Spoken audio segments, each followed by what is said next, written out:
What do you do for a living? It's not a question. It's a calculation.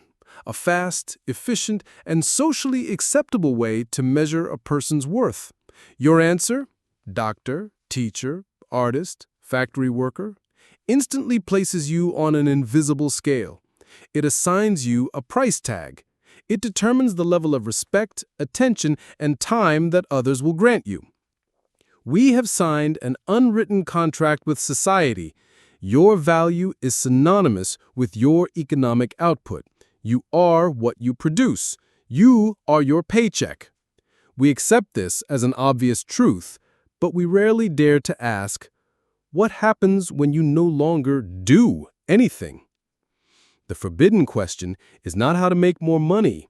It is, if the social cash register in everyone's mind were to stop, what number would show up for your worth?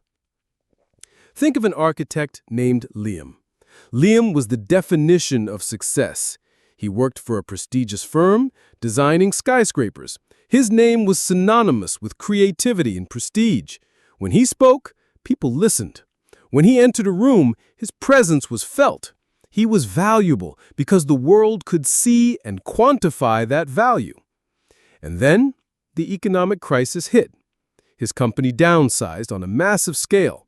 Liam, along with hundreds of others, was laid off. Not because he was bad at his job, simply because, well, the market no longer needed him. The change was gradual but cruel.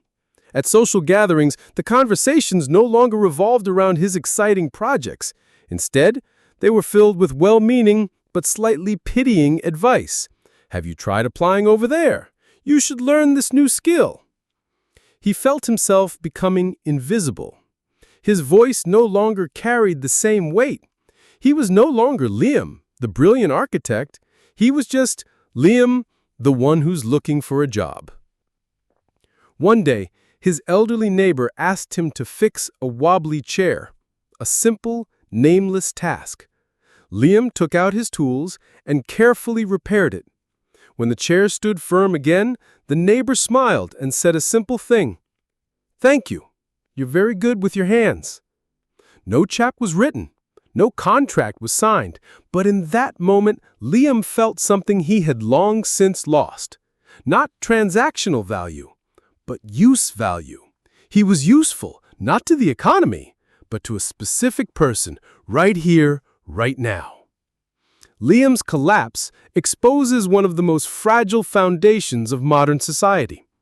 In Marxist political economy, this is the concept of alienation and commodification. Capitalism has turned our labor and our skills into a commodity to be bought and sold. Our value no longer lies in the act itself, but in the exchange value of that act on the market.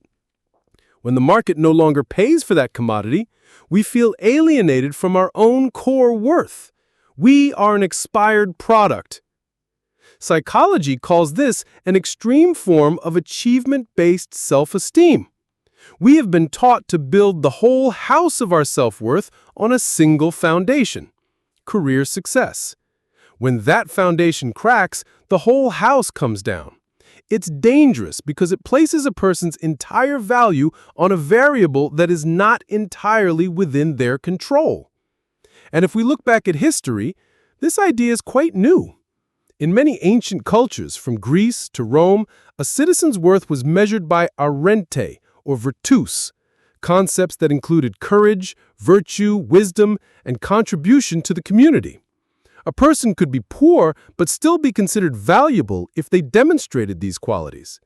Today, we have replaced arente with our financial statements. So is society the problem? A heartless system that has stripped us of our inherent worth? Are we the victims? That is an easy answer, but perhaps not an entirely honest one. Here's the twist. Society didn't take our value. We willingly gave it away.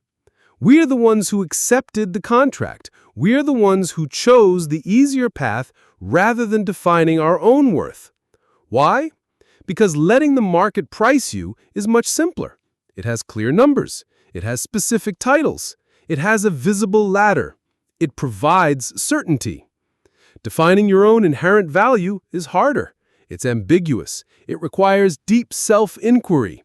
It requires the courage to say, I have value not because I earn X amount, but because I'm a good friend, a sincere listener, a compassionate person, someone who can grow a beautiful garden, someone who organizes gatherings for friends. The problem isn't that society put a price tag on us. The problem is that we looked at the price tag and agreed, yes, that is what I am worth. We have outsourced our self-worth to the world's HR and accounting departments. Let's go back to Liam and his chair. Fixing the chair didn't get him a new job, but it rebooted a different operating system within him. He began to realize that his value wasn't just in his ability to design a building, but in his ability to pass on knowledge, in his patience as a teacher, in the joy of seeing someone else create something with their own hands. These values were always there. They were just overshadowed by the immense success of his financial value. Your value is not a price tag hanging on you, decided by the market. It's like a fire within you. Money and career can be fuel for that fire. They can make it burn bigger and brighter, but they are not the fire itself. The fire is your compassion, your curiosity, your creativity, your capacity to love. The world may pay for the fuel, but what truly warms the world is the fire. Perhaps the question isn't, are you valuable if you don't make money?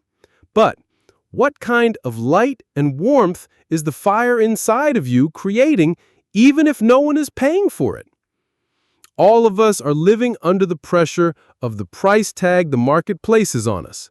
My question for you today, put your job title aside, put your salary aside. Name one thing you do, a role you play, a skill you have, for which you are paid absolutely nothing, but that makes you feel the most valuable. Being a patient parent, a good listener, someone who can make others laugh, a gardener, a person who organizes gatherings for friends. Share your unpaid fire, because that is where your true value lies, safe from all market fluctuations.